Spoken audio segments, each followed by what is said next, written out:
Hey, y'all, Scott Horton here for The Future of Freedom, the monthly journal of the Future of Freedom Foundation. Edited by libertarian purist Sheldon Richman, The Future of Freedom brings you the best of our movement, featuring articles by Richmond, Jacob Hornberger, James Bovard, and many more. The Future of Freedom stands for peace and liberty, and against our criminal world empire and Leviathan state. Subscribe today. It's just $25 per year for the back pocket-sized print edition, $15 per year to read it online. That's The Future of Freedom at fff.org/subscribe. Peace and freedom. Thank you. All right, you guys, welcome back to the show. I'm Scott Horton. This is my show, The Scott Horton Show. And right now I'm very happy to welcome Anand Gopal back to the show. He used to write, this is off the top of my head, but I think the Wall Street Journal and the Christian Science Monitor, and I've interviewed him many times in the past about the war in Afghanistan and Pakistan. And here he is at Tom Dispatch with a great new piece, How to Lose a War That Wasn't There. And I guess it's based on, in part, on his book. And you can find different excerpts published in different places. It's a brand new book out, which I don't have my copy yet, but I'm getting it today. And it's No Good Men Among the Living, America, the Taliban, and the War Through Afghan Eyes. And the pieces I've read of it so far are just great. And all the praise on Twitter is through the roof. And so I think people will be very interested. And from what I know of Anand's journalism, and from what I read in this piece right here, I think it's a pretty good reason to run out and get the book, No Good Men Among the Living. Welcome back to the show, Anand. How are you doing? Good. Thanks for having me. Very happy to have you here. And this article right here, not having read the book yet, but just this article is really great. Again, it's at tomdispatch.com. It's also under Tom Englehart's name there at antiwar.com. How to Lose a War That Wasn't There. The unreported story of how the Haqqani network became America's greatest enemy. So I guess before we get to 2001 and the invasion after September 11th, can you take us back in history a little bit to just basically who the Haqqanis are and perhaps what was their relationship with the Reagan administration, those kind of questions? Well, sure. Jalaluddin Haqqani was a major warlord who fought against the Soviet Union in the 1980s. And at that time, he was a very close ally of the CIA. He was one of the people that Reagan was referring to when he called them freedom fighters. And through that relationship and a close relationship with the Pakistani ISI, Haqqani became very powerful in his region, in his little corner of Afghanistan. And that was sort of something that some U.S. officials had kept in mind in 2001 when the invasion took place, but very quickly that changed. Right, and so, and why was that? He couldn't just call some old guys from Ghost Wars days? Well, he was looking for a face-saving way to cut a deal with the U.S. in 2001, and these were his old friends, so it wasn't that far-fetched that would be the case. But very quickly, the U.S. found other allies in the region, and that was sort of the mood at the time, which was you're either with us or against us. And so when Haqqani wasn't committing to them immediately, they went and found another warlord there, and that's what started a lot of problems. Mm-hmm. And so now, how was he a different network than the Taliban at the time? I mean, the way they refer to them now, they're very different, I guess, but you refer to him, you say Haqqani and other top Taliban figures. So was he just basically one of Mullah Omar's men in the late 90s, 2000, 2001 era? Well, he joined the Taliban, but he was really always distinct. The Taliban mostly came from the rural south. He came from a different part of the country, from the east. And when the Taliban took power, they gave him basically sort of a cabinet position that didn't have much power. So he had a very nominal authority under the Taliban regime. So he was allied with the Taliban, but he was distinct. Mm. All right, now, I'm not one really to ever advocate invasions or then propping up mean old warlords in power after invading countries either. But it sort of sounds here like they made an enemy out of this guy where they didn't have to. But was the only other option giving him power that, after all, he hadn't really necessarily earned from the people he was ruling at the time? Well, I mean, there's a question of whether the U.S. should be giving anybody power or not, right? That's a broader, deeper question. Once the U.S. did commit to fighting the war and going into Afghanistan, then the remarkable thing was there was really nobody for them to actually fight, because people like this guy Haqqani were actually wanting to join sides with the U.S. But there was this idea of a set of guys who are bad guys who are always going to be opposed to the U.S., and this again is the with us or against us mentality.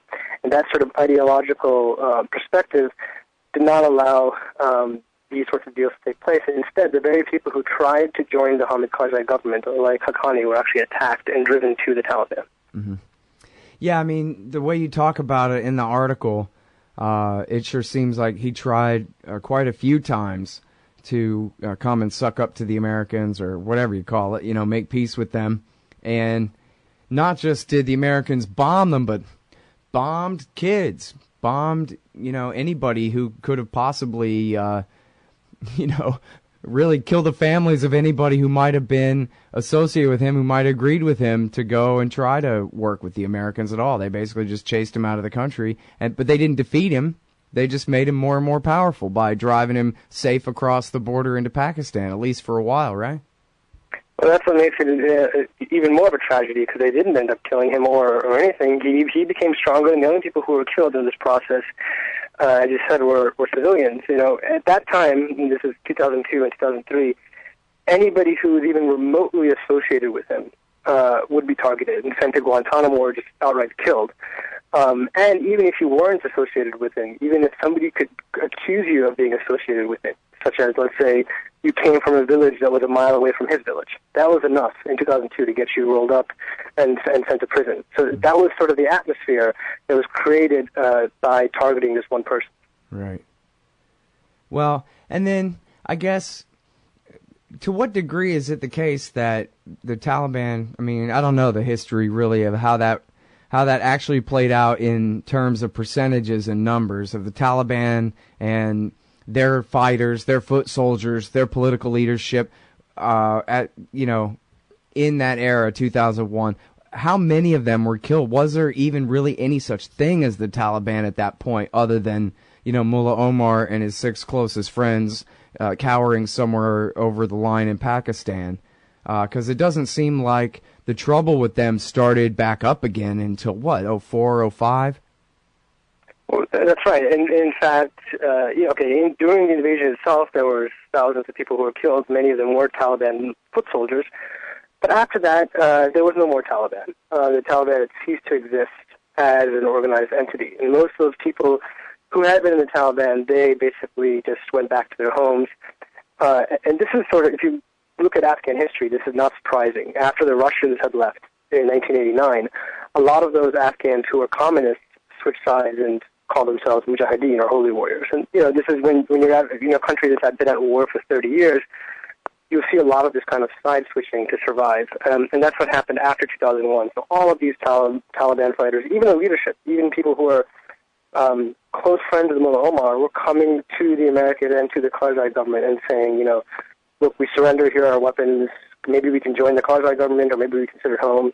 But that was, the U.S. wasn't prepared for that. Instead, anybody who is seen as being a Talib, or somebody who wasn't even a member of the Taliban, but, somebody could accuse them of being a member of the Taliban, those people were arrested or in many cases killed. Well, yeah, and so many escaped, too. There's the whole airlift. I don't know what were the raw numbers there, but the Seymour Hersh report of the airlift, and plus a lot of people just, I guess, fled across the border on foot and motorcycles and whatever they could do to get into Pakistan.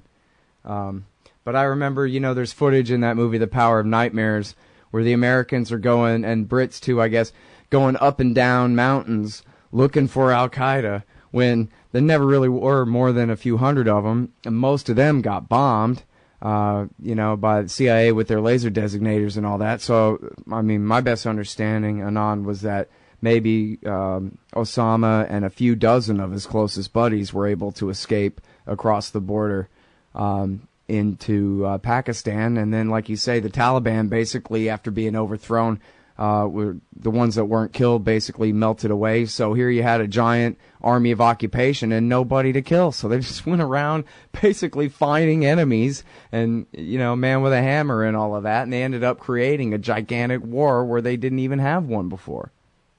Well, exactly. I think man with a hammer is probably the most apt way of putting this. And, you know, for 3 years, all you saw was one-sided killing, more or less. I mean, there's very little fighting against the Americans. It was all of the U.S. forces killing people who were more often than not innocent civilians. And that is what created the space for the Taliban to reconstitute itself. So by 2004 and 2005, it had become a strong insurgency. Yeah. All right, I want to talk about that a little bit more on the other side of the break. But for now, tell us a little bit about your new book. The book follows the lives of 3 Afghans. One is a Taliban fighter, one is a warlord who's backed by the U.S., and one is a housewife, a village housewife. Mm-hmm. And it charts their lives from 2001 till very recently. And it uses their story to try to illuminate how this war looked like from the eyes of Afghans. And it turns out it looks very, very differently than it does from the point of view of people here, of course. Right. Well, and I guess one of the excerpts that I read was part of the story of the housewife there, and it was very interesting, and I just have to assume that that's the least interesting story compared to the U.S.-backed warlord and the Taliban warlord, the Pakistani, our ally, the Pakistani-backed one. But anyway, I can't wait to read that. Again, the book is No Good Men Among the Living, America, the Taliban, and the War Through Afghan Eyes. It's just out. It's on all your bookshelves, and it's reviewed in all your newspapers. Find it at Amazon.com, et cetera, like that. So please go and check that out. No Good Men Among the Living by Anand Gopal. And so now the bumper music's going to play, and we've got to head out to this break. The insufferable break, but that's how we do a radio show. Commercials. But then when we get back, we're going to continue this interview with the great Anand Gopal, author of this great article at TomDispatch.com, How to Lose a War That Wasn't There. It's the Scott Horton Show. Oh, John Kerry's Mideast peace talks have gone nowhere. Hey, Scott Horton here for the Council for the National Interest at councilforthenationalinterest.org. U.S. military and financial support for Israel's permanent occupations of the West Bank and Gaza Strip is immoral, and it threatens national security by helping generate terrorist attacks against our country. And face it, it's bad for Israel, too. Without our unlimited support, they would have much more incentive to reach a lasting peace with their neighbors. It's past time for us to make our government stop making matters worse. Help support CNI at councilforthenationalinterest.org. All right, you guys, welcome back to the show. I'm Scott Horton. This is my show, The Scott Horton Show. We're talking with Anand Gopal, and he's at TomDispatch.com right now with this great article, How to Lose a War That Wasn't There. How America picked a fight with, Haqqani and his network, where they completely didn't need to and had to wage years of war against him. And he's also, of course, the author of the new book, No Good Men Among the Living. The America, the Taliban, and the War Through Afghan Eyes. So now, we talked about, Anand, how they refused to accept this guy's surrender, basically, repeatedly, and kept bombing him, but sort of like Solder, they didn't ever kill him, they just made an enemy out of him and chased him out of the country, where he's safe on the other side of the line, and then eventually they ended up chasing him. Thank goodness they didn't do this in Iraq and chase Solder to Iran. Anyway, they ended up chasing Haqqani and his son and their network into Pakistan. That's basically who the drone war in Waziristan and the northern administered tribal territories and all that are, right? That's who right, the war's been against. That's right. I mean, the drone war that we've seen in the last 4 years pretty much started because of the Haqqanis. There was a few drone strikes before then, but it was the Haqqani network sitting there in north and south Waziristan and Pakistan, which has really been the recipient of these drones. And then I think you say in the article that by now they basically won that drone war. They bombed so many of these guys, they even killed Haqqani's son, right? And that now they've moved on to find other enemies to kill? Yeah, I mean, they've killed most people in the Haqqani family, but, the terrible thing about this is that even that doesn't mean that the war is over, because now it's just spawned off new groups, even more radical groups than the Haqqanis, that are now in the crosshairs that, we're going to continue fighting a war against. And, the way this looks, it looks like fighting in perpetuity with no end in sight. Well, they say they're going to leave 10,000 troops. I mean, I guess they assume they'll have a immunity deal from whoever replaces Karzai, and then they'll keep 10,000 troops there in order to continue waging the drone war. Do you think that's about what's going to happen? Yeah, that's right. The drone war and night raids, targeted killings. There are CIA paramilitary groups. These are Afghans that are being armed and trained and paid by the CIA that are running around Afghanistan, and they're going to continue doing that. I think it's going to look a lot like some of the things we've seen in the 1980s, El Salvador and Nicaragua, sort of these kinds of dirty wars that are just going to continue for a very long time. Well, and then do they have anyone to fight other than the Taliban? And who even is the Taliban? Of course, they always lump. Here we're differentiating between Haqqani and the larger Taliban movement, or the smaller one, whatever the case may be. But of course, the government and the newspapers always just want to say anyone who resists American occupation there is the Taliban. But well, for example, if America left, could they come back to power? How much authority, how much manpower do they really have there? It's not likely they can come back to power. I mean, they're pretty strong in their areas, which is deep in the countryside. They're not going to be able to march into the cities. They're not going to be able to take over Kabul. And the reason for that is because the U.S., is paying for the Afghan government and paying for the Afghan army. And so the Afghan government, the Afghan army, and various other security forces are more well-funded and more well-equipped and have a greater manpower than do the Taliban. So that doesn't mean, on the other hand, though, that the Taliban are going to be defeated, because these groups, such as the Afghan army, are not going to be able to go in to these villages and try to eradicate the Taliban. That's not going to happen either. So it's really going to be two entrenched sides for a very long time.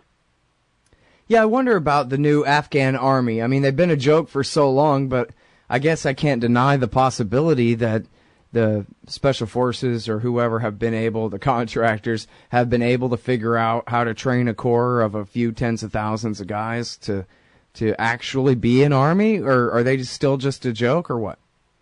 Well, look, it doesn't take much here to hold the city, okay? Because you don't need to be the most sophisticated army in the world. I mean, keep in mind, you're fighting against the Taliban, who are fighting in sandals and have, RPGs, and that's about it. So, what it takes is you need to keep the money flowing, so that most people who join the Afghan army are doing it because they need a job.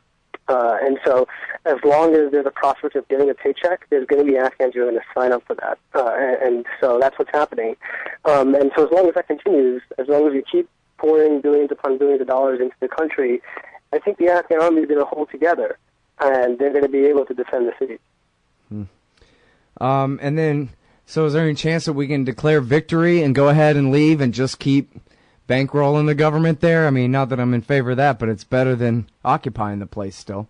Or they really need the Americans' help to keep the Taliban and whoever else at bay? No, I don't think they actually need U.S. soldiers on the ground to do that. Like I said, even in this last year, there have been actually very few instances of the U.S. military actually going outside the wire and fighting. It's been almost all Afghan army and Afghan police. As long as they're funded, as long as they keep getting weapons, they'll keep fighting. Of course, the problem with that as well is that there's no end game for that, because are we just going to pay them forever? This is something that needs to be thought about. But it is true that if we keep paying them, I think it'll hold together, and the Taliban won't be able to kick them out. Yeah. Well, of course, that is a big problem. Well, so let me ask you this: that's one example of it, right? Foreign, very high dollar funding of their army that could not be sustainable from just domestic sources. I wonder about the power of those who are, say, for example, fighting over the recounts and the runoffs in the recent elections and the different warlords in Kabul and all of that, and how natural any of their power is if it didn't have American, firepower. Not necessarily the whole regime, but the individuals within it, the different working parts of it, how much power any of those warlords might have, etc., without American money and weapons backing them up. Oh, they would have no power. And I would even go further and say the entire regime wouldn't last a day without American firepower and weapons and money backing it up. The moment we pull the plug on funding, I think the government collapses. So it's not necessarily that because the Taliban is so powerful and we're holding them off and they will sack Kabul, it's just that nobody else wants them either. They don't have any support outside the foreigners, basically.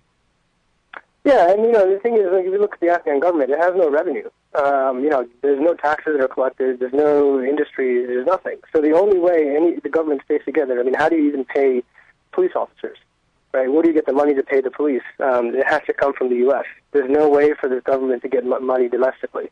So this is the problem. And so as long as that's the case, really, it's a really weak government that we're propping up against an insurgency that on its own isn't that strong, but compared to this really weak government, looks strong. Right. Well, and then, so what about, characters like Dostum and Hekmatyar and some of these guys who, aren't they the notorious warlords of the massive slaughter of the 1990s before the Taliban came to power? That's how the Taliban came to power, was because of how horrible these guys were, that people were even willing to accept the Taliban if they would get rid of Dostum and Hekmatyar for them, right? But now these are our guys over there, no? Well, those are our guys, but, something interesting has happened in the last 10 years where these guys like Dostum, they're in Kabul. They're not that powerful. But in the course of fighting the war on terror, we've created 20 new Dostums that people haven't even heard about necessarily outside of Afghanistan, who are in the countryside, who hold sway over parts of the country and, are very brutal. And they're one of the main reasons why even to this day you'll see poor villagers sometimes turn towards the Taliban, because there's some pretty outrageous human rights abuses that are happening daily. And a lot of those stories don't come out. I do describe some of them in my book and sort of profile some of these new warlords that we've created in the last 10 years. Yep. So the only end game is no end game. They can scale it down, but they can't call it quits without the whole thing falling apart, huh? That's right. I know it's a bleak assessment, but unfortunately that's the consequence of our policies in the last 10 years. All right. Well, what if I had the power and I just made it that way anyway? Would it be a matter then of Iran and Russia and India and Pakistan fighting over who rules what and a whole other era of war? You mean if the U.S. money stopped? Or? Yeah, if I had my way and I forced a complete American withdrawal, what would happen instead? The complete American withdrawal and cutting off all money would lead to the government collapsing. We would see a repeat of the 1990s with various militias and warlords fighting against each other. There probably would be heavy fighting in Kabul. You may see the surrounding neighboring countries like Iran getting more involved. Pakistan, of course, is already very involved. I think civil war is the short answer for what would happen. Yeah. Well, that sort of goes to show that what we've done isn't really create a democracy where people have anything like proportional representation in the country. What we've created is massive distortions of power. Listen, I'm going to read your book. I can't wait to read it, Anand. It's so great to talk to you again. This article at Tom Dispatch is actually absolutely mind-blowing, I mean to say. So thank you very much for your time on the show again. Thanks, Scott. Appreciate it. All right, that's Anand Gopal, everybody, AnandGopal.com, and he's also at TomDispatch.com. How to Lose a War That Wasn't There. The new book is No Good Men Among the Living. Buy it. Hey, y'all, Scott Horton here. Are you a libertarian and or peacenik? Live in North America? If you want, you could hire me to come and give a speech to your group. I'm good on the terror war and intervention, civil liberty stuff, blaming Woodrow Wilson for everything bad in the world, Iran, central banking, political realignment, and, well, everything. I can teach markets to liberals and peace to the right. Just watch me. Check out scotthorton.org/speeches for some examples and email me, scott@scotthorton.org, for more information. See you there. Phone records, financial and location data, Prism, Tempora, X-Keyscore, Boundless Informant. Hey, y'all, Scott Horton here for offnow.org. Now, here's the deal. Due to the Snowden revelations, we have a great opportunity for a short period of time to get some real rollback of the national surveillance state. Now, they're already trying to tire us by introducing fake reforms in the Congress. And the courts, they betrayed their sworn oaths to the Constitution and Bill of Rights again and again, and can in no way be trusted to stop the abuses for us. We've got to do it ourselves. How? We nullify it at the state level. It's still not easy, but the Off Now project of the 10th Amendment Center has gotten off to a great start. I mean it. There's real reason to be optimistic here. They've gotten their model legislation introduced all over the place, in state after state. I've lost count, more than a dozen. You're always wondering, yeah, but what can we do? Here's something important, something that can work if we do the work. Get started cutting off the NSA support in your state. Go to offnow.org. Hey, y'all, Sky here. First, I want to take a second to thank all the show's listeners, sponsors, and supporters for helping make the show what it is. I literally couldn't do it without you. And now I want to tell you about the newest way to help support the show. Whenever you shop at Amazon.com, stop by ScottHorton.org first, and just click the Amazon logo on the right side of the page. That way, the show will get a kickback from Amazon's end of the sale. It won't cost you an extra cent. And it's not just books. Amazon.com sells just about everything in the world, except cars, I think. So whatever you need, they've got it. Just click the Amazon logo on the right side of the page at ScottHorton.org or go to ScottHorton.org/Amazon.